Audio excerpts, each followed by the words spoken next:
Hope everybody's having a great day. So we're going to get started, and I know there's still a few people queued up to join, and we'll just add them as they come. You'll notice I've put everybody else on mute.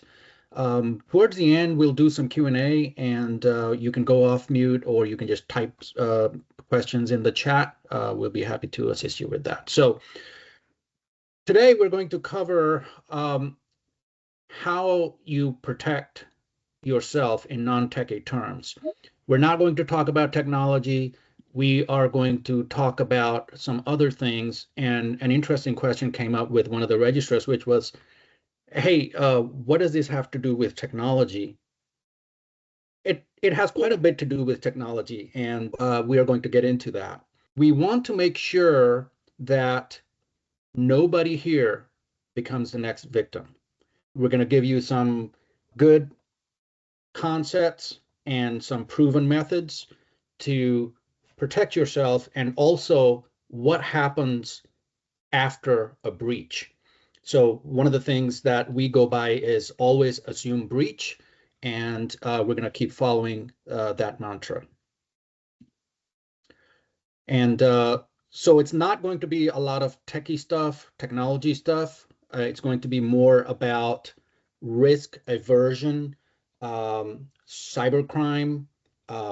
There's going to be some insurance talk. When you buy a car, you have to buy insurance. Why wouldn't you have insurance when you buy technology? Similar concept. So ultimately, we will talk about how to be safe, smart, and intentional with your decisions. And at the end, we are going to have something special for everybody. So stick to the end. We are going to have something that we don't do very much. We've done it, I think, once before. So we'll get into that. So my name is Nadeem Azar. I'm the founder operator of PCSN. I've been working in technology for over 20 years. PCSN started in '97, and I've been in technology before then.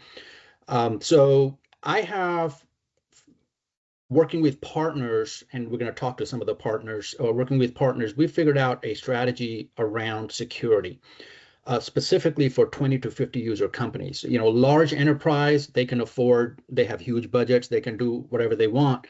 But when it comes to smaller business, that's where we shine. And that's why a lot of 20 to 50 user companies engage with companies like us. We are one of the very few SOC 2 audited MSPs or technology companies. I don't want to say dirty secret, but a little secret in the industry is technology companies are not regulated. Anybody can wake up one day and say they're a technology company. What are you going to do? You know, how do you verify that? And that's where our SOC 2 audit comes into play, because it's a third-party audit that goes through that and verifies we say who we are. So we have Andy Runyon with us, and he's the partner risk advisor for Fifth Wall Solutions. And Andy, I've been working with Andy for a while now, and he works with MSPs across the US. He understands the risk space. He understands the small business space. So all around, we're going to be focusing a little bit on cyber risk and how to mitigate that risk. Perfect. And I've got Wilson Henry with me today. Wilson is our cyber insurance specialist located in the Northeast. Wilson, I'll let you quickly, just your credentials and what you do on a daily basis, please, sir.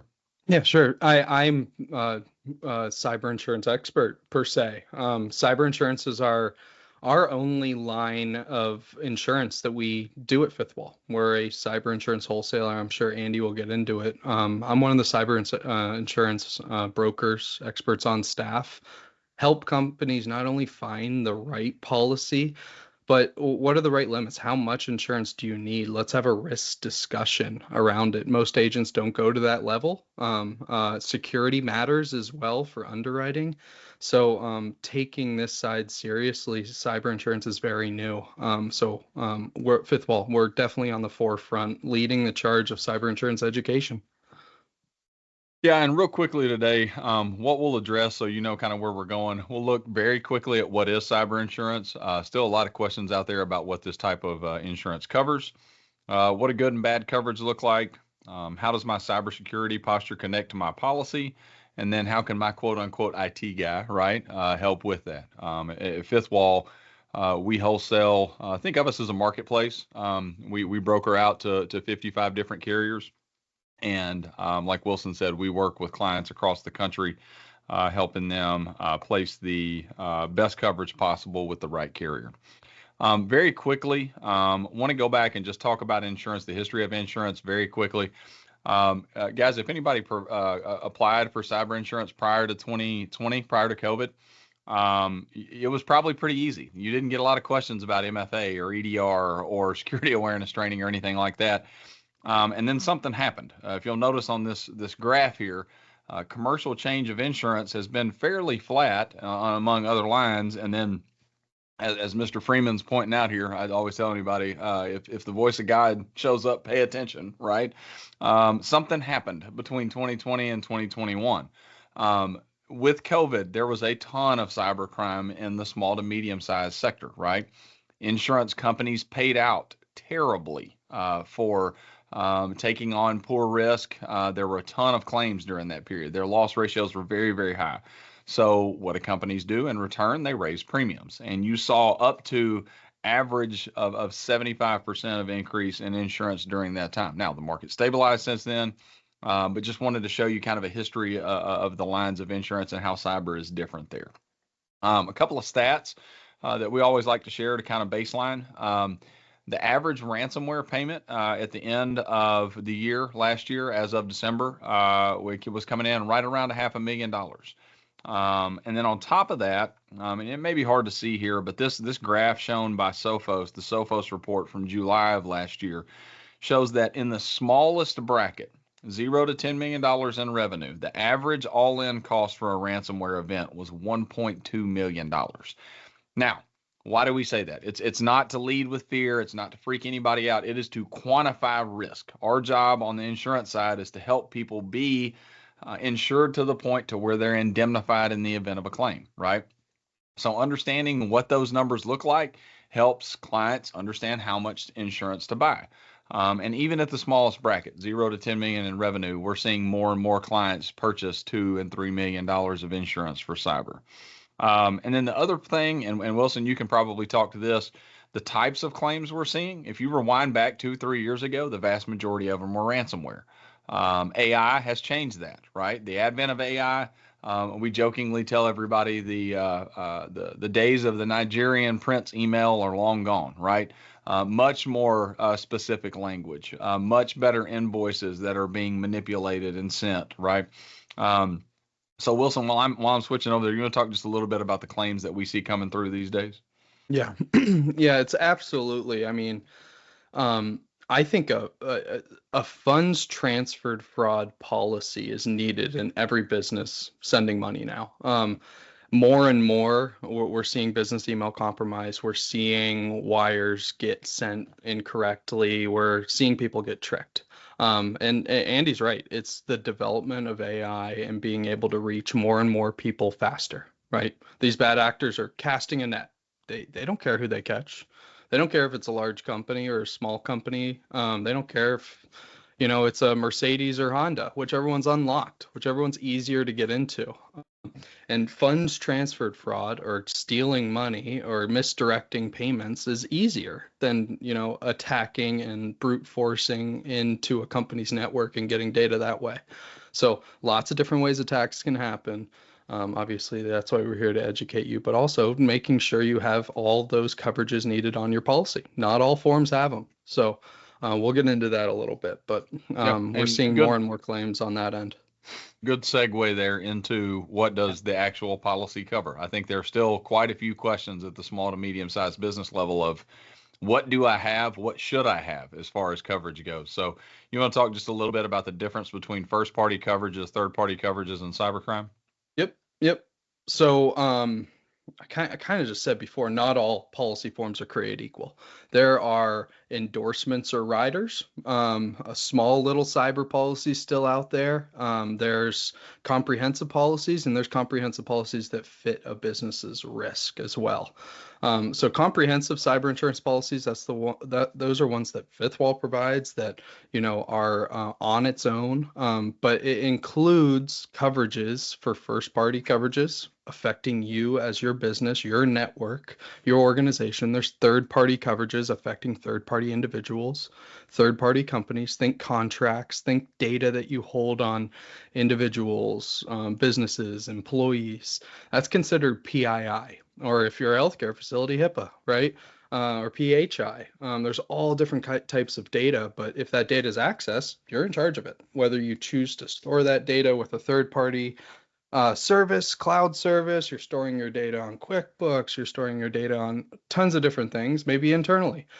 It walked through your door. There's a data trail for everything. You're in charge of it. You're in charge of protecting that data correctly, and there's fines and penalties for that. So third-party coverages covers anything affecting third parties. Cybercrime is money. Cybercrime coverages are usually sublimited on a cyber insurance policy. Sublimited meaning lower coverage. We'll show you an example of that. But that's the money side. That's what I was just talking about with funds transferred fraud. All the financial coverage. So if an employee's tricked into going out and buying gift cards, or tricked into sending money, or an invoice gets sent out to all of your clients and your clients pay. So any financial loss, cybercrime coverages will cover that. So that's the basis around cyber insurance, but cyber insurance in general is there to protect your network, the network that you're working on and doing business on. And here's a comprehensive policy. So the baseline limit kind of coming out of 2020 was $1 million. And most businesses go out, hey, we're going to get $1 million of GL. We're going to get $1 million of works comp. We're going to get $1 million of maybe some liability insurance. Let's just get $1 million in cyber. That should be enough. So that aggregate limit was a baseline for most businesses to have. But I see a lot of businesses underinsured with $1 million policy. But you can see here, this is an example of more of a sublimited policy. You can see there's tons of hidden exclusions and policies that we find, like coinsurance. You can see the third-party coverages here. They're not all at the full limit. There's a lot of sub-limits throughout the policies or not included. This is a great example of a $1 million aggregate limit. It looks great, but inside the policy, if it's not looked through or written correctly, you can leave off a ton. And here, you don't have any ransomware, extortion loss, data replacement recovery. You have some business interruption, but you got to pay 25% coinsurance. So you're paying 25% of that loss to the carrier. So keeping up to date with these coverages are huge, and making sure you have the right policy in place when needed. Andy, do you have anything else to add to that? Yeah, just we call this the warm and fuzzies, guys. And what I mean by that is very typically, and at Fifth Wall, we see this every day. Business has been in operation for years. They had an insurance broker for years. The insurance broker writes all their lines of insurance. At one point, they said, hey, we need cyber. And the broker said, yeah, we'll just bolt on this policy, or here, fill out 5 questions and we'll get you something. And then cyber's put in place. And the business owner sees that $1 million and they get the warm and fuzzies, right? Of, hey, we've got cyber, we're covered. A lot of inconsistencies in the policies that we audit out there. Like Wilson mentioned, you may have more than $1 million in exposure. Look at the deductible here. $10,000, but $25K for cybercrime, right? So there's an inconsistency there. A lot of sublimits, a lot of exclusions. So at Fifth Wall, what we do on a daily basis is we will audit or take in these policies and essentially say, hey, does your risk, does your exposure match your coverage? And then do the line items, do the things you are covered for actually cover the things you are doing, right? Are you sending and paying invoices on a regular basis electronically? If so, guess what? This policy doesn't cover that. Do you have a scenario where you're dependent on another network? Think car dealerships and CDK Global this summer. What if CDK Global goes down and the car dealership can't sell a car? They don't have coverage for that. That's dependent network interruption. So when we look at bad coverages, we want to kind of give you an idea of what we consider to be substandard for us here at Fifth Wall. Now, good coverage. If we juxtapose what we just showed you as what we would consider to be substandard, what does good coverage look like? And Wilson, you want to walk through there? I mean, you can see the uniformity there on the right of what we consider to be good. Mm-hmm. Yeah. So we want to see all of these coverages included, obviously, and most of the time, depending on the company size and the carrier, we want to see them at the full limit, full aggregate limit. I talked about how attacks can happen in different ways. You could have a ransomware event where you need 8 different coverages. You could have a social engineering event where you just need one. So you need all those holes being filled, and making sure you're not out of pocket for anything, or you're not involved in it. So making sure all those light items are comprehensive, or at least have some coverage in there. There are some better sub-limited policies for some smaller companies that are still comprehensive. And then there's some fully comprehensive policies, and for larger companies, there's higher limits. So, and there's tons of different carriers out there that will take on risks and appetites. That's another thing too. Not all carriers like every single risk, right? Just like in any other insurance. So finding a good carrier to work with, and unfortunately, that carrier can change year over year. If you're working with a good expert, they're going to shop year over year to find those better policies and premiums, and making sure you're keeping up with your risk. So start early with your renewals on cyber insurance as well, to making sure. There's a hard market going on in construction. If we have any construction clients out there are on the call, it's a hard market right now for your industry.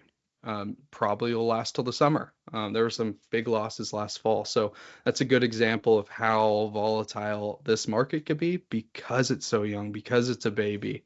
They're still trying to figure out underwriting. Just top of mind on that. Love to mention that, because you probably won't hear that anywhere else. Yep.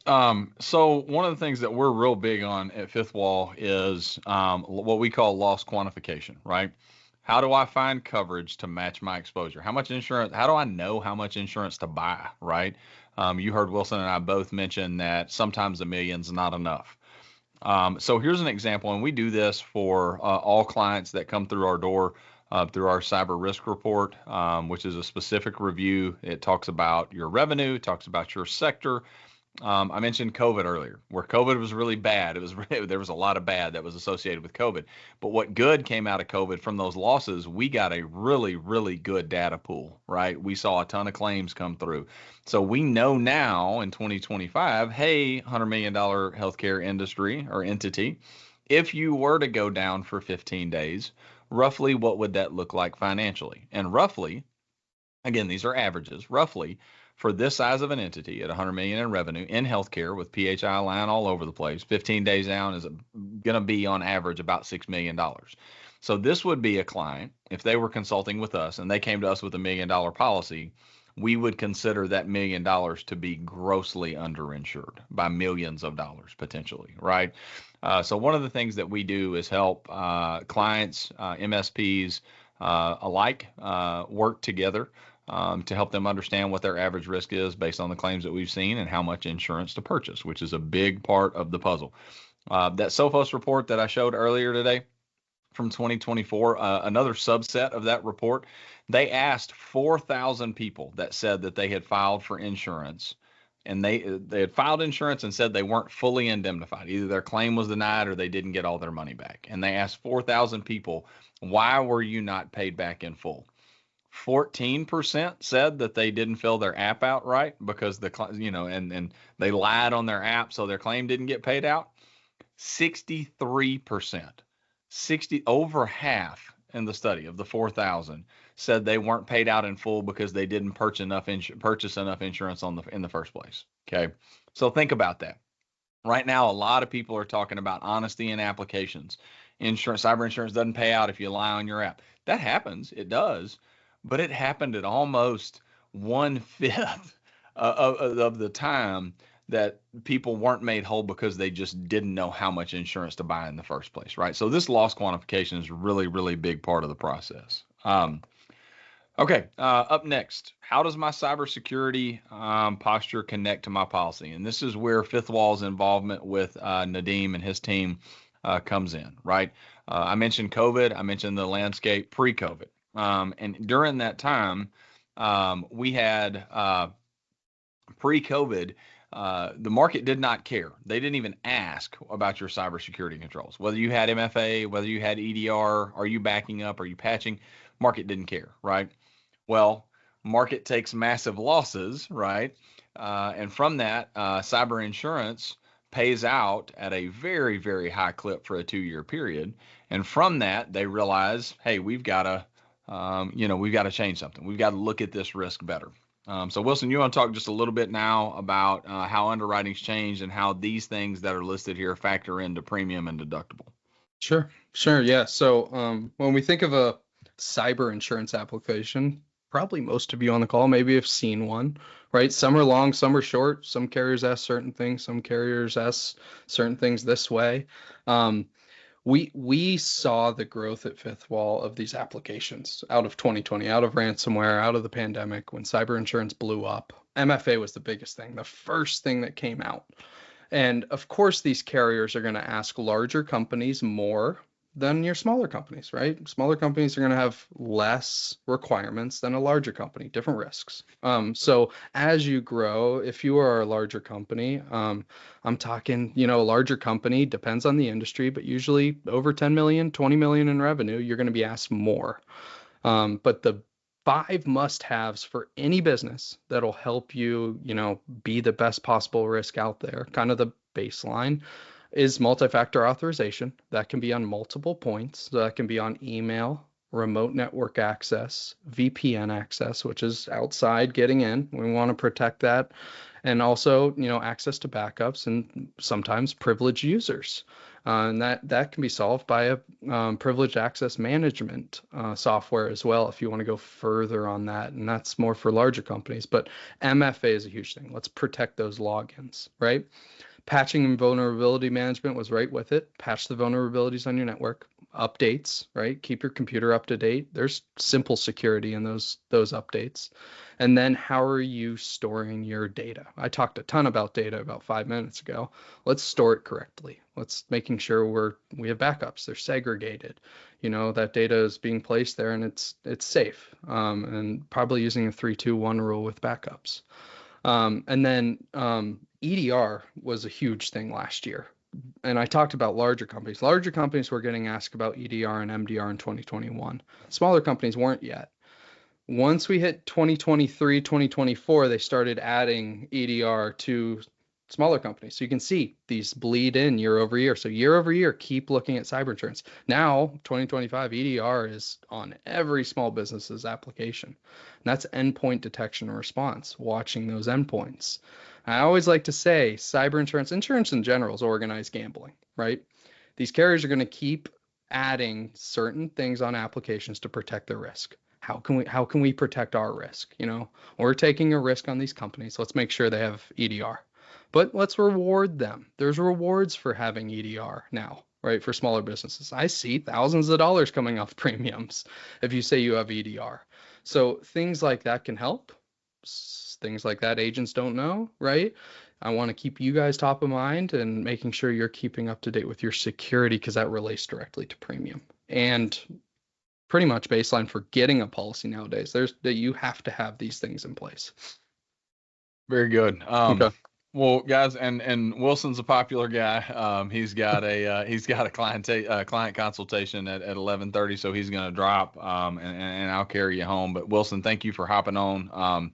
Wealth of information, guys. If anybody has questions about their policy, cyber insurance as a whole, Nadeem can get you hooked up with Wilson, and he's a treasure trove of information. So thanks for hopping on with us today, man. Yeah, if anyone wants to just have a candid chat, happy to review your policy, see where you stand, help you find a policy, whatever you need. Education. I'm not a pushy person, but love to protect companies. All right.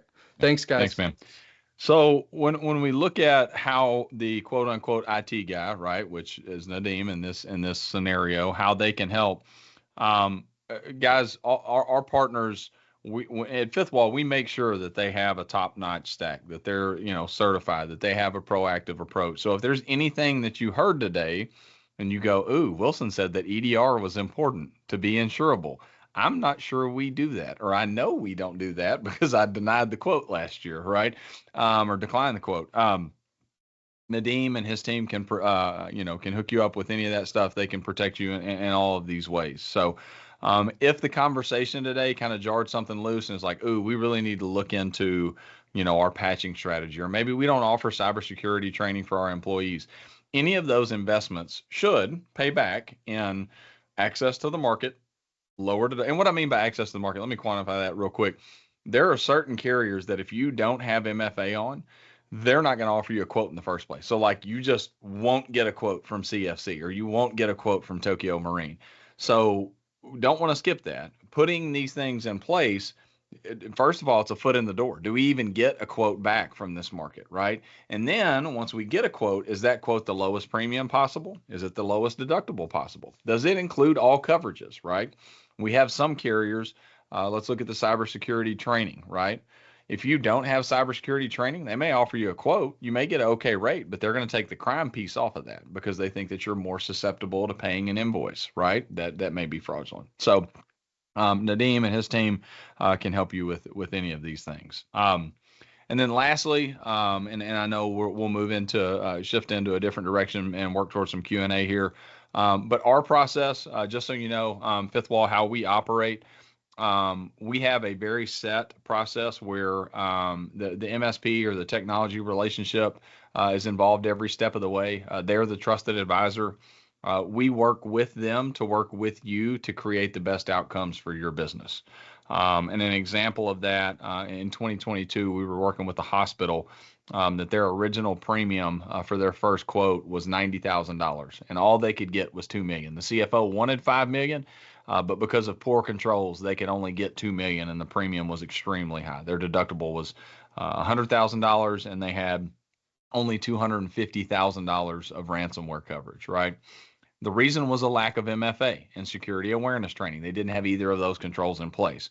So through our consultation, through working with their MSP, we got MFA put on, we got a security awareness training put in, program put in, and then at the next year, at the 2023 renewal, you can see the impact that it had on the program. We pulled $36,000 off in premium.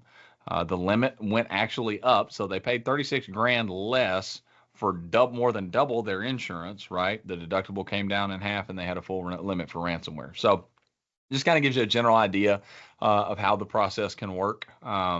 Again, we don't promise savings. We don't promise, it's not always rainbows and butterflies in this process. It is very complex, but this is an example of how it can work when things turn out the best. So again, I'm Andy. Wilson was on before. Nadeem, thank you for having us on today. I'll hang out in the background in case there's any questions or anything, but appreciate the opportunity to share today. Awesome. Thanks, Andy. And so there was one question that came up. If somebody, is there a cost associated with doing a review of current cyber insurance? No, and so Fifth Wall service through our MSP partners is free. It doesn't cost anything. We're not billing your MSP, and we're not billing the end customer either, right? So that consultation is typically a 30-minute conversation.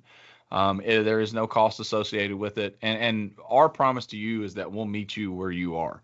There are a lot of organizations, about half of the small to medium-sized businesses in the country that still don't have cyber insurance. So sometimes that first consultation is simply, what is it? How does it work? I'm a small law office. I've never bought it before. What does this look like for me? And how do we get our first policy? A lot of times for us these days, it is more, will you audit my policy? Tell me if I need more coverage. Tell me if I have any exclusions. An example of one that we had recently, Nadeem, we had an MSP that came to us for a consultation. Their policy for the MSP excluded any work with critical infrastructure. It was on the next to last page of the policy. And that MSP regularly did work with municipalities, wastewater, utilities, and I mean, it was a major eye opener. So we'll meet you wherever you are. It doesn't cost anything. And sometimes that first meeting is education. Sometimes it's a full policy audit, depending. Another question that I've seen come up, it didn't come up today, but I've heard from people is that, I have a rider on my umbrella policy. It's good enough. And I've seen I've encountered that as well. What do you say about that? Yeah, so going back to that Sophos report and the average loss being at 1.2 million, right? The majority of those riders are going to come in at 100K or 250K. We looked at sublimits, we looked at exclusions, and kind of explained what those are. Those riders are typically littered with sublimits and exclusions. So my sarcastic answer to that would be think back to that Sophos report where I told you 63% of people didn't get paid out because they didn't have enough insurance. If you want to be part of that 63%, buy a tack on or buy a rider, right? That those based on where we're at in 2025 and what we know to be the average loss, those policies are majorly insignificant at this point. So, so Andy, I have a question. Sure. I think most people, well, hopefully they wouldn't have a breach to begin with, right? That's kind of the whole point. But Correct. Let's say we did. What does that process look like? Who do they reach out to? How long does that process take for on your side? That type of thing. Yeah, no, excellent question. And first of all, let me just say for anybody that's on the call today, if you have insurance or have had insurance and you've had a breach, that's not a death knell, guys. Like, it doesn't mean that you can't get insurance moving forward. It might mean that your current carrier is going to drop you, right?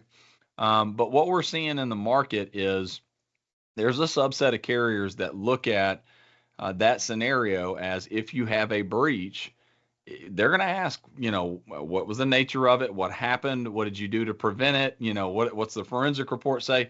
There's a certain number of carriers that look at folks post breach as being more secure than they were prior to being breached, right? So if you have had a breach, it doesn't mean that you can't get insurance moving forward. But to address that question directly, Eric, and I appreciate that, what we do with all of our customers at Fifth Wall is we preach very, very strongly incident response plans to go along with your insurance. And what that means is, that the entity would have a plan in place, a documented, offline, customized plan in place. If we were to suffer a breach, what would we do? Part of that plan would have the insurance information there. There would be a hotline, right? Every insurance company has a claims hotline. We suggest, and this is why I love this question, so many people do not do this, but it is absolutely a best practice. We suggest that when you place an insurance policy, call that hotline, reach out to them before the breach happens. Hey, what do I do? Who do I contact? What does forensics looks like? Who's my legal team? And ask those questions of the insurance carrier. Tell them when you call, tell them, hey, we're not in the middle of a breach. We can drop the heart rate a little bit. But reach out to the insurance carrier and ask those questions up front, and then build those things into the incident response plan. That's right on point, Andy. Like when we do incident response exercises with some of our customers, we've been doing it for years, and every time, like guaranteed, every time we find something new, we have to make a change, we have to enhance it. There's always something that changes over time. And that's the thing, is we want to learn and modify these plans before the actual event happens. And we want to make sure that everybody in the company knows what to do when something happens. Not if, but when something happens, because always assume breach and plan everything around that. Awesome. Any other questions from anybody else?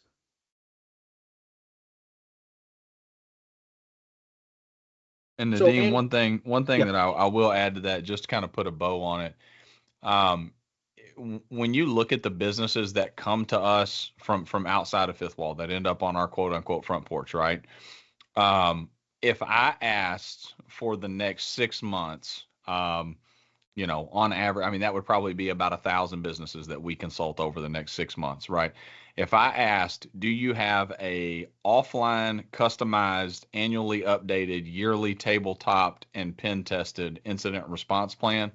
Right now in the U.S. at the SMB level, if we consulted 1,000 of those, I would guess that less than 50 of them could answer all 4 of those questions with a full-throated yes. So When it comes to incident response planning, this is an area where I feel like small to medium-sized businesses have a lot of improvement. It's an area that they can push into. And sometimes it's just as easy as asking your managed service provider, hey, can we get this together? You may not know about it, but reach out to your insurance provider and see if they offer a breach coach. That is an invaluable resource to have when there is a breach, that you have a person assigned to you to coach you through the process. And these coaches, I've worked with some of these coaches. These guys do this stuff every day, all day long.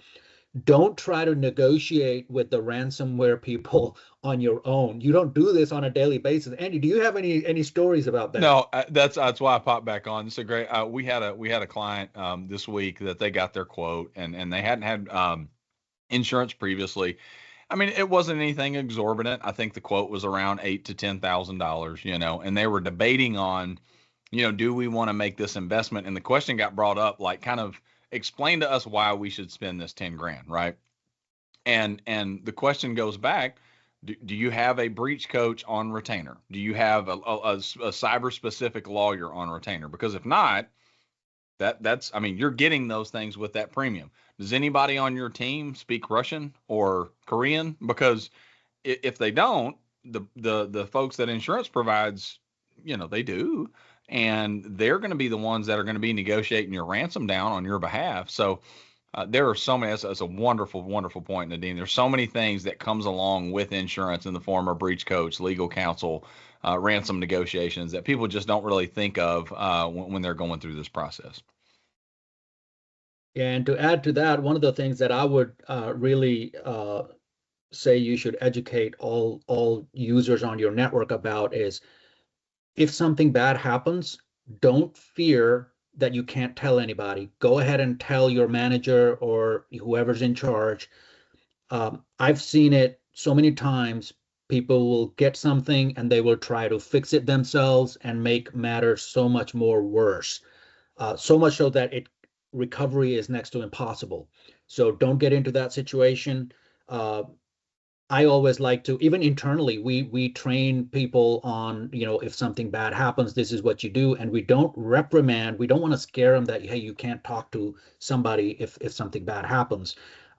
What I like to do is learn from it. So when something like that happens, learn from it, make our processes better. And that's the name of the game, is to avoid that bad incident from happening, but assume that it is going to happen and then line things up to help you with that. And I'll tell you, just to add to what Nadeem said there, just to drive that point home, guys, so much cybercrime, so much happens on Friday afternoon. There's so much that happens as people are heading out the door. Think about a scenario where somebody at accounting gets a bad, invoice on a Friday. They're trying to get home, and they pay that thing out without going over their boss's head because they know that everybody's trying to get going, right? And they realize it, and it's Friday at 4:00. And you're like, oh crap, I just paid $40,000 to a bad actor. You know what? I don't want to bother anybody on Friday. We'll just deal with it on Monday morning. Guys, that first 48 to 72 hours for financial fraud is the most important, right? So to Nadeem's point, if somebody does wire money, right, or if there is a suspected fraud, it is unbelievably crucial that that's filed with insurance and reported to the FBI within the first 2 days. If you wait until Monday morning, that 40 grand is in a bank account in the Caymans somewhere. You're never going to see it again. You're going to have a claim. Your insurance is going to go up. There's a chance if you report that within the first 48 hours that it never even ends up being a claim. A lot of insurance companies have dedicated clawback teams that work with FBI cybercrimes, right? Where that money can physically be brought back, right? So that response and kind of the whole idea of you see something, say something is really, really important. Time is of the essence when it comes to these claims. Who is there a single point of contact when something happens? Like a lot of customers or a lot of people don't know what to do. Who is the first thing? What's the first thing to do when something bad happens? Is there? Can you put a pin on that? Like, what's the first thing that you want to do? Right. Something bad happened already. Right. what do you do? To me, it goes back to that incident response plan. Your first 3 calls should be your MSP, your insurance, and your logger, right? Like those are the first 3 calls. We've had a breach. We don't really know the details. MSP, can you help us find out? And let's work with the insurance company. We always tell MSPs, we partner with over 1,500 MSPs nationwide. It is a crime scene, right? Don't go in there and start restoring from backups before we even know if the bad actor is gone or not, right? So call the MSP, get the MSP working with insurance, notify legal that something's happened, and then go from there. Those are typically the first 3 phone calls made. And one of the things that I like to tell people is that if something bad happens and you call your bank to do a stop payment or something like that, don't demand it, request it, because a lot of these crimes are not covered by the bank's insurance. That's correct. They can deny it.